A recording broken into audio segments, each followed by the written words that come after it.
Hello, YouTube. We are going live to close out the latest story about the squatting incident and stuff. You live what the location looks like right now, and cover some of the issues we had, some of the questions.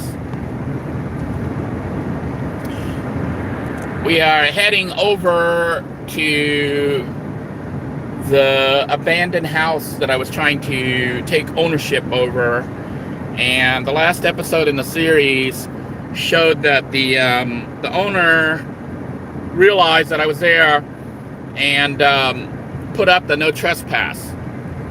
So I wanted to tell you and also address I read some of the comments, not all of them, most of them, on the previous videos, but wanted to address it and tell you why what happened the way it did, and why I behaved the way I did, and why the owners behaved the way they did.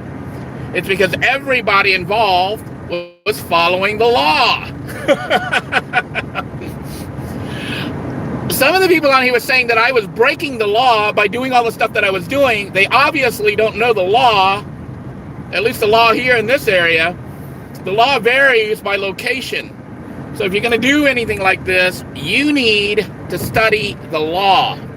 The law as it applies to your situation and your location. Now, a lot of people who are making comments evidently skipped previous videos. No matter how many times I try to explain in a video what happened and stuff, people still think I'm living there. Or that things are going a certain way. The videos are about 2 years old. They were broadcast for the patrons. They were produced for the patrons and broadcast for the patrons who had some input on what was going on as it was happening, because we were trying to figure out what to do in the situation, because at the time I didn't have a home and Little Blue was dying. It wasn't running. I was about to lose the van. I had just evacuated or left Walter's house and was facing living under a bridge. My choice was live under a bridge or move into an abandoned house. I opted for the abandoned house, and because I had researched the law of adverse possession in Florida, okay, and studied the situation, as well as looked for the building to see if I could track down the owner and stuff, I felt the building was abandoned. And because I felt the building was abandoned, because anyone looking at it could tell it was abandoned, okay, I, by the law, following the law, had the right to just try to take it over. But I had to do it openly. And I explained in previous videos why it has to be done that way. That's what makes it legal. I did it openly. Somebody reported me to the owner, which is legal. It's supposed to happen that way. The owner responded by sending somebody there with a poster, stickers and whatnot, posters, and posted on there, this is private property, no trespass. This is it. There's nothing here anymore. Okay, so we're gonna get out and look around and talk in a little bit about this place. So those of you who are following, this is the closeout. This is what actually ended up happening and why things happened the way they did. And I'll try to explain to you about what I know of the law and why the owner behaved the way they did and why I behaved the way I did. Everybody was following the law, okay? Nobody was breaking the law. Looking at it, some people thought I was breaking the law by moving into the house that was here. This was like the 1 acre land that I was going to claim. And it is right in the middle of the city, okay? That's why in the videos you might have heard cars driving by. Even police drive by and see me there, and they don't do anything. Because I was not breaking the law. I was following the law, which talks about adverse possession and stuff like that. The only people who could really get me out of there were the owners. And if the owners had abandoned the property, they wouldn't care that I took it. The fact that the owners came by, somebody bought houses, I buy houses here. But the fact that I was openly claiming a house, which by the way was over here. So this is all the land. There used to be a whole bunch, it was a complex. There was a complex here with a bunch of houses. There used to be like a motel or something here. And I think that was like the manager's house, okay? But there was also a whole bunch of other units and a farm type thing back there. There was also the fields and stuff out here, and it was kind of fenced in. And this is where all that stuff was. The house stood right over here in this lot that's now nothing because they bulldozed it. But I've been explaining to you what happened. I tried to move in, I cleaned it up, and I was actually keeping all the druggies and stuff out of here. This was the driveway, and I would actually drive my car up from the road and park over here in the driveway. Used to be bushes and stuff all around. They got cut down. And the house sat over here. This is where the house was, right here. So this spot right here is where the house was. And when I came home, if you want to call it that, that night, I parked here, went up to the door, and there was a sign there that said no trespass, and it had the name of the owner and their phone number and their contact info. So I was like, okay, now we know who the owner is. We can actually try to contact the owner and see what the heck is going on with this land. Obviously, they still care about it. They saw me there, okay, and they followed the law. So the law basically says if you still own that land, you need to show that you own that land. Now, I could at that time, if I wanted to, take them to court and fight them for the land because it was obviously run down. They let the buildings fall apart. Everything was overgrown. They abandoned it, okay? They put the notice there to let me know, hey, we didn't abandon this. We just haven't gotten around to doing what we want to do with it, which is bulldoze everything. So they gave me a notice, and you'll notice when they put the notice on the house, they didn't lock my doors. They left, they didn't even touch my stuff. I had left behind my photography stuff and other gear, my personal belongings, because I was claiming that house. They put a sign there that said, no trespass, contact them for information. I said, okay, the owner is claiming their rights. So at this point, they've given me notice. I can either take them to court and fight for this property, or I can just let it go because they will win. They are the rightful owner, and they have claimed their property, and they have given me notice, which means the next step is if I continue to come back, they can call the police, and the police will come and actually kick me out or arrest me. That can happen because the owner has said this is not abandoned, even though it looked abandoned, okay, and was really abandoned. But they were actually waiting to bulldoze everything because this property here is worth a lot more than the buildings that were here. The buildings were a liability. Druggies were hanging out and using it. I came in to rehabilitate the place. I was restoring everything and fixing it back up, and I would have requested power be hooked up eventually. That's what was going on with that. Now, that was a couple years ago, okay?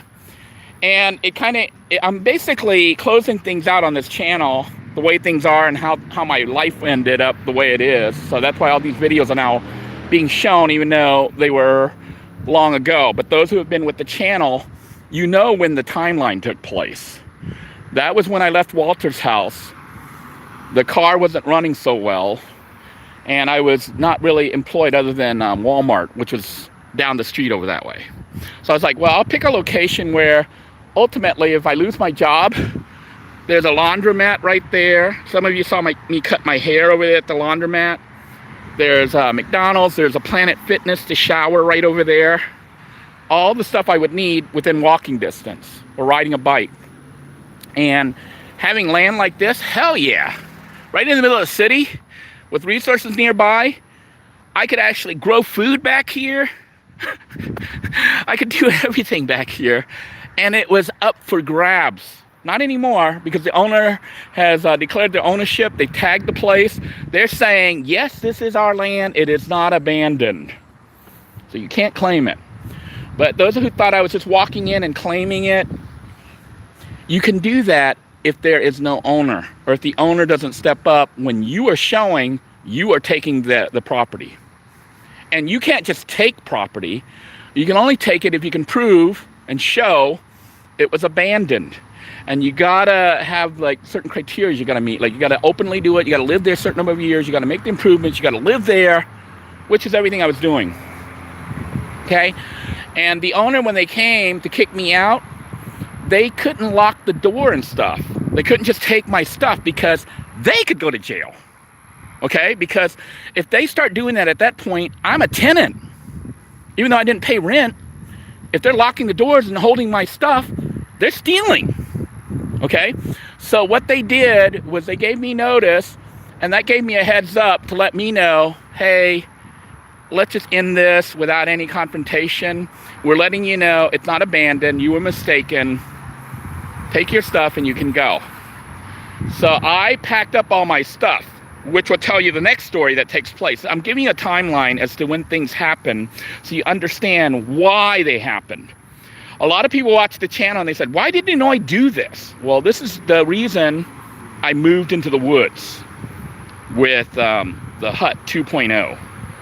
If you watch Hut 2.0 videos, you're going to notice some things. You're going to notice the lamp that came from this house that I had lit up. You're going to notice the water catchment. You're going to notice the brooms. You're going to notice all those things that were moved from this house to a new house that I built completely in the woods, hidden. And that became Hut 2.0. Some of you are like, why aren't you dealing with the RV? The RV did not exist. It wouldn't exist for another 2 years. Okay? So we are actually in the past right now. And the people you saw screaming at me, they were homeless people that were out here screaming outside the front door. Okay? I claimed this house and I let them stay over in the other houses that were here. There were a bunch of little apartments and stuff. But I took the nice one. And you're like, weren't you afraid? I was as afraid as they were. I'm homeless like them. Okay? But I came in, not like them though. They were living here and using it as a drug place and just sleeping here. They weren't trying to claim it. I was actually following the law, trying to do what the law allows. And like I said, the owner also followed the law. They gave me notice. I left. And I'm going to tell you what happened after I left, just to fill in the story on what happened. I came back the next day and I took all my stuff out. Okay? Then I came back a week later to see what happened. And they had, at that point, they deadbolted the door. They saw, they came back to check to see if I had left per their notice, because that's what the intent of that notice was to give me time to get out of here. They can't just take my stuff. That would be stealing. Then they go to jail. Okay?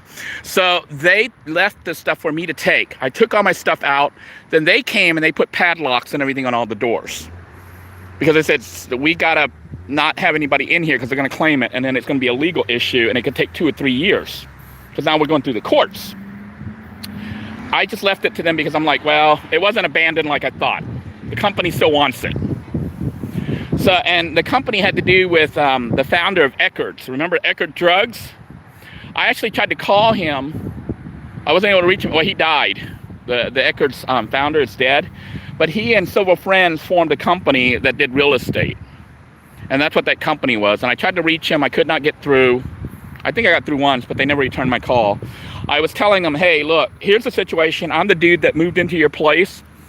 And I'm not really planning on staying there forever. But if you let me stay there, I'll keep the place, rehabilitated to keep the druggies and everybody out. So I'll be security for that property. You don't have to pay me. You don't have to do anything. I'll just use the building while I'm trying to find a place to stay. That's what the plan was. So I contacted them. They did not return the call. End of story. I let it go. I took all the gear that I had, and I might run some videos that didn't run before, even for the patrons and stuff, where I haul all my shit into the woods. And that was the start of Hut 2.0. But some of you are like, why the hell did he build all this stuff? I had bought battery packs. I had bought water catchment. I had furniture. Well, not furniture. I had like the lamp, if you want to call it a furniture. I had stuff that I had bought for the house that I'm like, you know what? Rather than just let it sit here and get bulldozed, I'll take it with me and I'll just build another house in the woods. And that's what happened. So hopefully you guys caught up. Those of you who are still confused, watch the preceding videos, including the live streams. They explain to you what happened. Timeline-wise, this happened right before me moving into the woods and living in Hut 2.0, the little hut that I built out in a secret spot in the woods. And then I was, timeline-wise, because you're going to see some other videos that show contrast of what can happen in a brief moment. I was in Hut 2.0, and then Maurice kept contacting me, wanting me to move in with him to help him out, because he wanted me to be one of his officers with his company. I didn't really want to do it, but my wife said, you know why you should do this, because you might later on say, I wish I would have tried to see what would happen. And I kind of felt sorry for Maurice, believe it or not, even though some people thought it was the other way around. It was actually me helping Maurice. But I ended up giving up everything on this end, left my job from Walmart, and moved in with Maurice, which didn't turn out so well. But I moved in with Maurice and tried to help him with his business. And, I didn't show some videos, but maybe I'll show you what I moved into from this mess and the woods. I basically moved into a multi-million-dollar home, was eating fancy dinners, hanging out with millionaires, okay? And that is what happened. But I left all that. And now, thanks to viewers and stuff, I do have an RV, but even this is about to change. So look forward to these new videos. It will cover the story, and things will change. And if nothing else, hopefully everyone gets from this that everything in life is temporary. That Van Life wants to know, did he get noticed at the abandoned house? Yeah, I was in a previous video. And City Slicker says, I looked it up and it's legal in Oregon to take a property, but it has to be a hostile takeover and done openly. Yeah, that's pretty much what I was doing, City Slicker. I came in, I didn't know who the owner was, I didn't see any notice, it looked like nobody lived here. Druggies were in the place, it was drug infested, weeds were growing everywhere, nobody had taken care of the property. It was abandoned. But I did it openly. And how more open can you be than right here? I'm in the middle of the city. The police station is right there. It's across from the police station, folks. See that? That's the Palm Bay Police right there. And the police did drive by here and they saw me here, and guess what they did? Nothing. I wasn't doing anything illegal. So, those of you who thought that I'm doing illegal stuff, I haven't done anything illegal on this channel. Even sleeping in a van is not illegal, although city ordinances may be against it, and that's where you run into problems. So you have to know the law, and you also have to know the ordinances. And the police have to know that. Sometimes the police don't know that. And if they don't know that, you have to inform them. And hopefully they are good police and will actually listen and say, learn something. But most of the time the police should know the law. They should know what's allowed and what's not. The owner of the property needs to know the law. The owner knew the law and knew that they couldn't just lock my stuff. If they did that, it's a problem. They are breaking the law, not me. I'm following the law. Even though it doesn't make sense in America. You say, he's taking somebody's land and he's claiming he follows the law. Look up the law. I'm following the law. And them putting the notice on it was following the law. Them not locking my stuff out was following the law. Because if they locked my stuff out, I could press charges and they go to deal with the police and the jail. Not me. I'm following the law. So I hope that was helpful. I hope that if you haven't watched the previous videos, if you haven't seen the videos that led up to this, the ones with me moving in and the live streams that tie in and explain everything, you want to watch that. I'm going to show some more segments. Remember, things are kind of out of segment because you're looking back in the past now, stuff that was hidden before because of the legal situation. I had to make sure that all was clear, that everything would be good, and that I could proceed. And it was also to protect me, obviously, from the trolls and haters and other weirdos that stalk me, okay? So, I haven't done anything illegal on this channel, and that's why it's all being broadcast, even though some of it seems questionable. And that's why you'll see, even when the police come up to me, they don't really give me a hard time. I'm not doing anything illegal.